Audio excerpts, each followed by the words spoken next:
മഹേഷ് പണിക്കർ, ഈ ശബരിമലയിലെ സ്വർണ്ണക്കൊള്ളയുമായി ബന്ധപ്പെട്ട ചർച്ചകൾ നമ്മൾ ആരംഭിച്ച ആദ്യ ദിവസം മുതൽ താങ്കൾ പറയുന്നതാണ് ഇത് ഏതെങ്കിലും ഒന്നോ രണ്ടോ ആളുകളിലോ അവരുടെ താല്പര്യങ്ങളിലോ ഇടപെട്ട അവരുടെ ഇടപാടുകാരെന്നില്ല അവരുടെ ഇടപെടലിലോ ഒതുങ്ങുന്നതല്ല. ഇതിന് വലിയ മാനങ്ങളുണ്ട്. ഇതിന് പിന്നിൽ നമ്മൾ പ്രതീക്ഷിക്കാത്ത അത്ര വലിയ മത്സ്യങ്ങൾ ഇതിന് പിന്നിൽ പ്രവർത്തിച്ചിട്ടുണ്ട് എന്ന് അവരിലേക്കൊക്കെ ഈ അന്വേഷണം ചെന്നെത്തും എന്ന് ശ്രീ മഹേഷ് പണിക്കർ താങ്കൾ വിശ്വസിക്കുന്നുണ്ടോ? ഇപ്പോൾ കോടതി ചോദിച്ചൊരു ചോദ്യം, ദേവന്റെ സ്വത്താണ്, അത് ഒരു പോറ്റി മാത്രം വിചാരിച്ചാൽ അത് ഈ നിലയിൽ ഇത്ര വലിയ തട്ടിപ്പ് നടക്കില്ല. മാത്രമല്ല, എന്ത് വിശ്വാസത്തിന്റെ പുറത്താണ് ഉണ്ണികൃഷ്ണൻ പോറ്റിയെ പോലെയുള്ള ഒരു ഇടനിലക്കാരന്, ഒരു തട്ടിപ്പുകാരന് ദേവന്റെ ഈ അമൂല്യ വസ്തുക്കൾ എന്ത് വിശ്വാസത്തിന്റെ പുറത്താണ് ഈ ബോർഡ് കൈമാറിയത് എന്നൊരു ചോദ്യമുണ്ട്. ദ്വാരപാലക ശില്പത്തിലെ സ്വർണ്ണപാളികൾ അത് സ്മാർട്ട് ക്രിയേഷൻസിലേക്ക് കൊണ്ടുപോകാൻ വേണ്ടി എടുത്ത തീരുമാനം ഈ ദേവസ്വം ബോർഡിന്റെ മിനിറ്റ്സിൽ രേഖപ്പെടുത്തിയിട്ടില്ല, മിനിറ്റ്സ് ബുക്ക് പിടിച്ചെടുത്തിട്ടുണ്ട്. അപ്പോൾ വളരെ ആസൂത്രിതമായി ഇതിന് പിന്നിൽ ആളുകൾ പ്രവർത്തിച്ചിട്ടുണ്ട്. കണ്ണികളായി അവർ ഒത്തുചേർന്ന് നടത്തിയിട്ടുള്ള വലിയ തട്ടിപ്പാണ്. അന്താരാഷ്ട്ര മാനങ്ങൾ ഇതിന് പിന്നിലുണ്ടോ എന്ന് സംശയിക്കുന്നു. താങ്കൾ പറഞ്ഞ പോലെ കാര്യങ്ങളൊക്കെ തെളിഞ്ഞു വരികയാണോ ശ്രീ മഹേഷ് പണിക്കർ?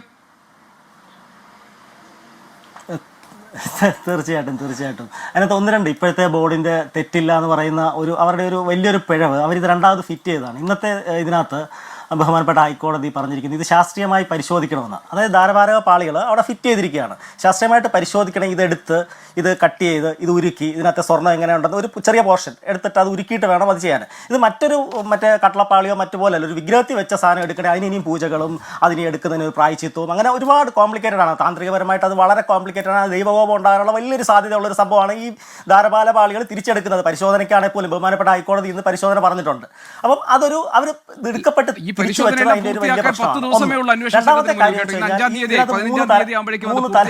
കോടതി പറഞ്ഞിരിക്കുന്നത് 10 ദിവസമേ ഉള്ളൂ. അതെ അപ്പം അതിനൊരു അനുജ്ഞയൊക്കെ വേണമെന്ന്. ഇത് ചുമ്മാ അങ്ങോട്ട് പോയി ഇവർക്ക് ഒരു പീസ് എടുത്ത് കട്ട് ചെയ്തിട്ട് പരിശോധിക്കാനൊന്നും പറ്റത്തില്ല. അതിനൊരു അനുജ്ഞ വേണം, അമ്പലം തുറന്നിരിക്കണം, അതിന് ദേവന്റെ ഹിതം നോക്കണം, അങ്ങനെ കുറേ പ്രോസസ്സ് ഉണ്ടെന്ന്. ഇതിനകത്തൊരു താന്ത്രികപരമായിട്ടും ആചാരപരമായിട്ടും അതുകൊണ്ട് അത് വെക്കരുത് നമ്മളെപ്പോലുള്ള ആൾക്കാർ ഒരുപാട് പേര് പറഞ്ഞിട്ടുണ്ട്. കാര്യം ഒരു തൊണ്ടി മുതലല്ലേ, അത് ടെസ്റ്റ് ചെയ്യണ്ടേ? ടെസ്റ്റ് ചെയ്യാതെ അത് വെച്ച് കഴിഞ്ഞാൽ അത് എങ്ങനെ, അത് ഗുരുതരമായ സംഭവമല്ലേ. കാര്യം ഇത് ടെസ്റ്റ് ചെയ്യണമെങ്കിൽ ഇനിയിപ്പോൾ ചുമ്മാ ഇവർക്ക് ഇഷ്ടത്തിനും ഇളക്കിയെടുക്കാൻ പറ്റുമോ? കാര്യം അത് വെളിയിലായിരുന്നെങ്കിൽ ഒരു കുഴപ്പമില്ല, അത് ടെസ്റ്റ് ചെയ്തു, അതിൻ്റെ സംഭവം കണ്ടു, അടുത്ത ആഴ്ച നമ്മുടെ സീസൺ തുടങ്ങുന്നതിന് മുമ്പ് തിരിച്ചു വെച്ചു, സംഭവം തീർന്നാനേ. അത് ഇപ്പം അവർ പിന്നെ കോംപ്ലിക്കേറ്റഡ് ആക്കുവാണ്. ഈ പ്രശ്നം കോംപ്ലിക്കേറ്റഡ് ആക്കാനുള്ള നമ്പർ 1 കാര്യമാണ് ഇവരിപ്പം പെട്ടെന്ന് രാഷ്ട്രപതി വരുന്നതിന് മുമ്പ് ഇത് തിരിച്ചു വെച്ചത്.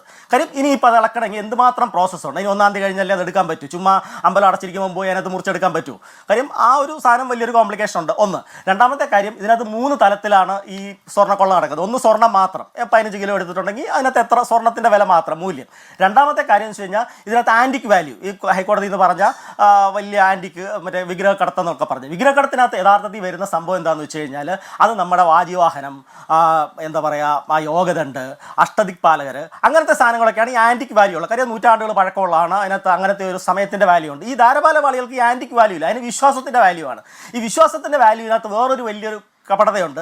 കാര്യം അതിനൊരു പൂജ ആവശ്യമാണ്. അതായത് അത് ചുമ്മാ കൊണ്ട് മറ്റേ ആൻറ്റിക്ക് എടുത്ത് നമ്മളൊരു ഡ്രോയ്ക്കകത്തോ അല്ലെങ്കിൽ ഒരു ലോക്കറിനകത്തോ ഒക്കെ കൊണ്ട് അവരെ പൂട്ടി വെക്കും. കാര്യം അതിൻ്റെ വിലയാണ്, അവരൊരു വലിയ ഹ്യൂജ് എമൗണ്ട് അതിനകത്ത് ഡിപ്പോസിറ്റ് ചെയ്യുന്ന പോലെയാണ് അതിനെ കാണുന്നത്. അടുത്തൊരു വലിയ വില വരുമ്പോഴത്തേക്ക് വിൽക്കാൻ വേണ്ടിയുള്ള പരിപാടിയാണ്. പക്ഷേ ഈ വിശ്വാസത്തിൻ്റെ വാല്യൂ അങ്ങനെയല്ല, അതൊരു പൂജയുടെ സംഭവമാണ്. അതിനൊരു തന്ത്രിയൊക്കെ വേണം. കാര്യം അതൊരു പ്രതിഷ്ഠ നടത്തണം. ഇപ്പോൾ ഒരാളുടെ വീട്ടിലാണെങ്കിലും ഒരു കുടുംബക്ഷേത്രത്തിലാണെങ്കിലും അല്ലെങ്കിൽ ഒരു വേറൊരു ക്ഷേത്രത്തിലാണെങ്കിലും ഇങ്ങനെ ഒരു സാധനത്തിനൊരു പൂജ വേണം, അതിൻ്റെ പ്രതിഷ്ഠ. പിന്നെ അവരൊരു പടിത്തരം നിശ്ചയിക്കും. എല്ലാ മാസവും ഇത്ര ദിവസം ഞങ്ങളെ മെയിൻ ആൾക്കാർ വന്ന് പൂജ ചെയ്യും. വർഷത്തിലൊരിക്കൽ ഞങ്ങളുടെ വാർഷിക പൂജയുണ്ട്. കാര്യം ഇതൊരു 1 ടൈം സംഭവമല്ല. ഇവർക്ക് നിരന്തരമായിട്ട് ഒരിടത്ത് ഇങ്ങനത്തെ ഒരു ആൻറ്റിക് വിശ്വാസത്തിൻ്റെ ബന്ധപ്പെട്ട ഒരു സാധനം ഒരു ക്ഷേത്രത്തിലോ ഒരാളുടെ വീട്ടിലോ വെച്ച് കഴിഞ്ഞാൽ ഇവർക്ക് നിരന്തരമായിട്ട് ഇങ്ങനത്തെ പൂജകൾ കൂടെ പിന്നെ അവർക്ക് കോടിക്കണക്കിന് ഒരുപാട് വരുമാനമുണ്ട്. ഇവർ പിന്നെ കാശായിട്ടല്ല മേടിക്കുന്നത്.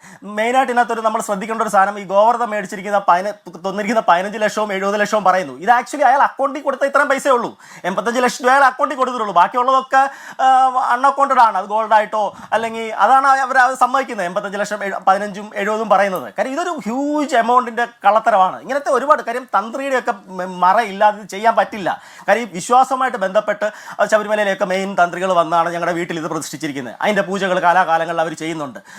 മാസം അവരുടെ ആൾക്കാർ വന്ന് ചെയ്യുന്നുണ്ട്. അല്ലെങ്കിൽ ഉണ്ണികൃഷ്ണൻ പോറ്റിയെ പോലുള്ള അങ്ങനെ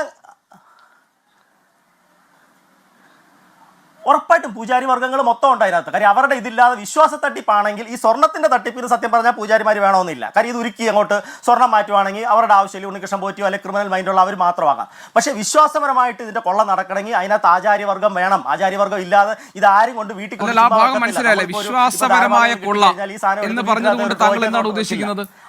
അതായത് തന്ത്രിമാരടക്കം സംശയനിഴലിലാണ് എന്ന് താങ്കൾ പറയുമ്പോൾ എന്തുകൊണ്ട് എന്ന് താങ്കൾ പറയണം. അതാണ് അത് പറയുന്നത് വെച്ച് കഴിഞ്ഞാൽ ഈ ബഹുമാനപ്പെട്ട തന്ത്രി കുടുംബങ്ങളൊക്കെ ഈ പലയിടത്തും പൂജ നടത്തുന്നുണ്ട്. ആ പൂജ നടക്കുന്ന സ്ഥലങ്ങളിലൊക്കെ ഇത്തരം പീസുകളുണ്ട്. ഇത്തരം പീസുകൾ വെച്ചിട്ടാണ് അവരതിനെ പൂജ എടുക്കുന്നത്.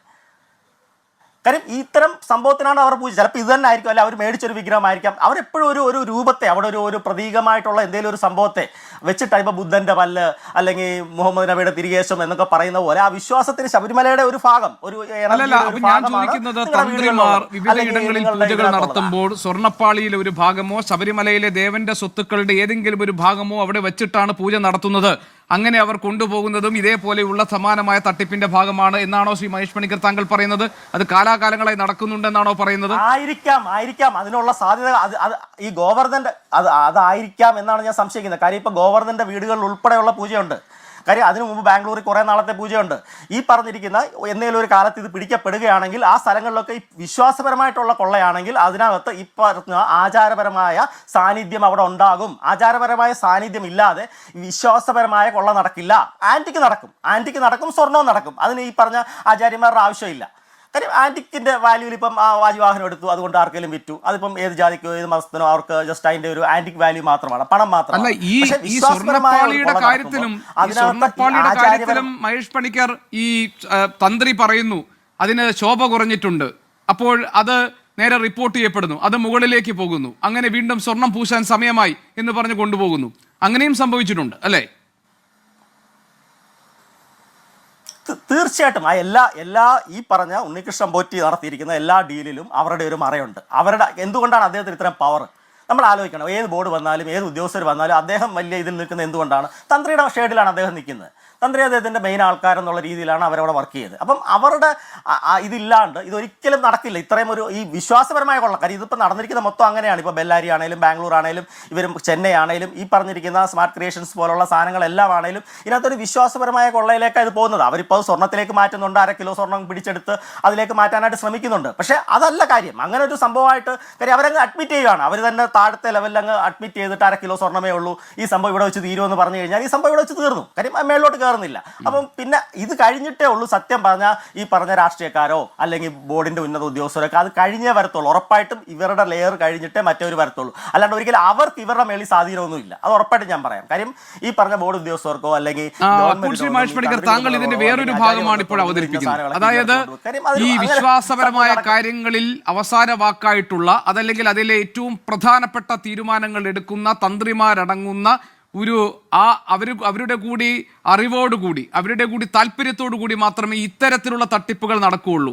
അല്ലാതെ അത് ഈ പരമായ കാര്യങ്ങളല്ല, അത് വിശ്വാസവുമായി ബന്ധപ്പെട്ട കാര്യങ്ങളാണ്. അതും ശബരിമലയിൽ കാലാകാലങ്ങളായി നടന്നുകൊണ്ടിരിക്കുന്നുണ്ട് എന്നാണ്, ആണോ? അതെ റിപ്ലിക്ക. ഇതിനകത്ത് ബഹുമാനപ്പെട്ട ഹൈക്കോടതി അതിൻ്റെ ഒരു ട്രേസസ് ഇപ്പോൾ ഇന്നത്തെ ഇതിനകത്ത് പറയുന്നുണ്ട്. റിപ്ലിക്ക എന്ന് പറയുന്നുണ്ട്.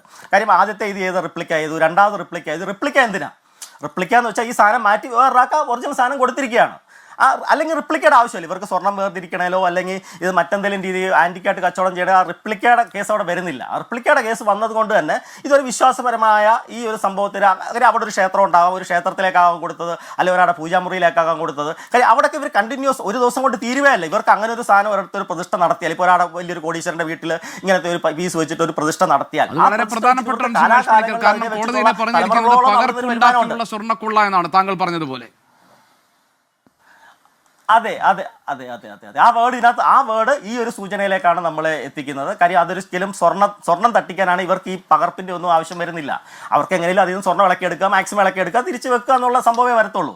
നശിപ്പിക്കാതെ വേണമെങ്കിലും ചുരണ്ടിയൊക്കെ എടുക്കാം. പക്ഷെ അങ്ങനെയല്ല ഇത് സംഭവിച്ചിരിക്കുന്നത്. ഇത്രയും സമയം ഇപ്രാവശ്യം കൊണ്ടുപോയിട്ട് അത് ഉരുകി കിടക്കുകയാണ്, അത് കുറേ സമയം എടുക്കും വരാൻ എന്നൊക്കെ പറയുന്നതിനകത്ത് ഉദ്യോഗസ്ഥർ പോയിട്ടുണ്ടെന്ന് പറയുന്നു. പക്ഷെ എന്നാലും അതിനകത്തൊക്കെ സംശയങ്ങളുണ്ടെന്ന്. കാര്യം ഇങ്ങനെയല്ല ഇതിൻ്റെ ഈ ഒരു പ്രോസസ്സിനെ കുറിച്ച് അറിയാവുന്ന ഒരു വ്യക്തി എന്നുള്ള രീതിയിൽ നമുക്ക് ഇതിനകത്തൊക്കെ ഒരു എന്താ പറയുക, ഈ ഒരു സാധനം ടോട്ടലി ചേഞ്ച് ചെയ്തിട്ട് ചെയ്തിട്ട് വേറൊരു റിപ്ലിക്ക ഉണ്ടാക്കുന്നു. ആ റിപ്ലിക്ക ഉണ്ടാക്കുന്ന എക്സ്പേർട്സിനെ ഇവർക്ക് ആദ്യം മുതലേ കട്ടള ഉണ്ടാക്കുന്ന കാലം മുതലേ അല്ലെങ്കിൽ അങ്ങനത്തെ ആദ്യകാലം മുതലേ അവർക്ക് പരിചയമുണ്ട്. അവരുടെ അടുത്ത് ചെല്ലി നരേഷ് എന്നൊക്കെ പറയുന്ന ആൾ, അപ്പോൾ അയാളുടെ ചെല്ലുന്നു, റിപ്ലിക്ക ഉണ്ടാക്കുന്നു, അടുത്ത സാധനം കൊണ്ട് വെക്കുന്നു. അപ്പം അതിൻ്റെ ഒരു ടൈം ലിമിറ്റ്, കാര്യം ഈ സാധനം എന്നിട്ട് ഏതെങ്കിലും ഒരു വലിയൊരു കോടീശ്വരൻ കൊണ്ട് കൊടുക്കുന്നു, അവൻ്റെ വീട്ടിൽ കൊണ്ട് വെക്കുന്നു, നിങ്ങളുടെ എല്ലാ പ്രശ്നങ്ങളും തീരുന്നു മുതൽ, അല്ലെങ്കിൽ നിങ്ങളുടെ അനുഗ്രഹം തന്നെ ആയിരിക്കും, അയ്യപ്പൻ്റെ മെയിൻ ആൾ തന്നെ, അവിടെ നിന്ന് മെയിൻ ആൾക്കാർ വന്ന് നിങ്ങളുടെ വീട്ടിൽ പൂജ ചെയ്യും.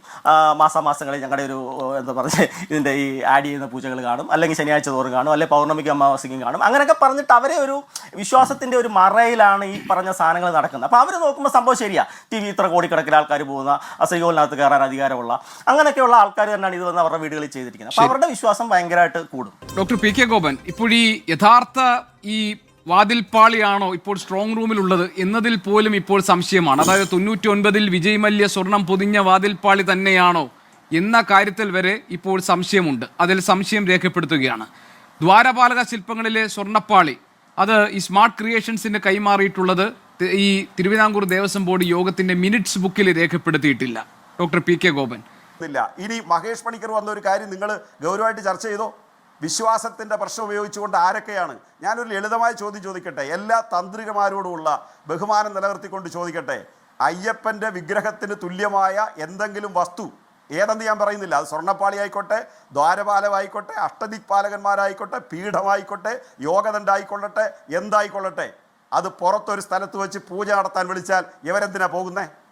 അപ്പോൾ ഇവർക്കറിയാൻ വയ്യ ഇത് അയ്യപ്പനെ മറ്റൊരു സൃഷ്ടി നടത്തി മറ്റൊരു സ്ഥലത്ത് കൊണ്ടുവച്ച് കോടാനുകോടി സമ്പന്നരുടെ മുമ്പിൽ കൊണ്ടുവച്ച് അവരുടെ വിശ്വാസത്തെ ചൂഷണം ചെയ്യാൻ എന്തിനാണ് ആചാര്യസ്ഥാനത്തുള്ള നമ്മുടെ ഈ ആചാരങ്ങളുടെ എല്ലാ ഉത്തരവാദികളായിട്ടുള്ള ആളുകൾ പോയത്? അവരിലേക്ക് അന്വേഷണം പോകണ്ടേ? ഇത് 2 ദേവസ്വം ബോർഡ് മെമ്പർമാരെ മാത്രം പിടിച്ച് നമുക്കിഷ്ടമുള്ള പൊളിറ്റിക്സ് കളിച്ച് ആ പൊളിറ്റിക്സിൻ്റെ ഭാഗമായി ഇടതുപക്ഷം നോമിനേറ്റ് ചെയ്യുന്ന ആളുകളാണല്ലോ ദേവസ്വം ബോർഡ് അംഗങ്ങൾ. അതുകൊണ്ട് അവരെ മാത്രം പിടിച്ച് ഇത് ഇടതുപക്ഷ സർക്കാരിനെതിരായിട്ടൊരു പ്രചരണമാക്കി കാട്ടുകൊള്ള, മറ്റേ കൊള്ള, മറിച്ചേ കൊള്ള, നിങ്ങൾ കൊള്ളയടിക്കുന്നു, നിങ്ങൾ ആചാരം ലംഘിക്കുന്നു,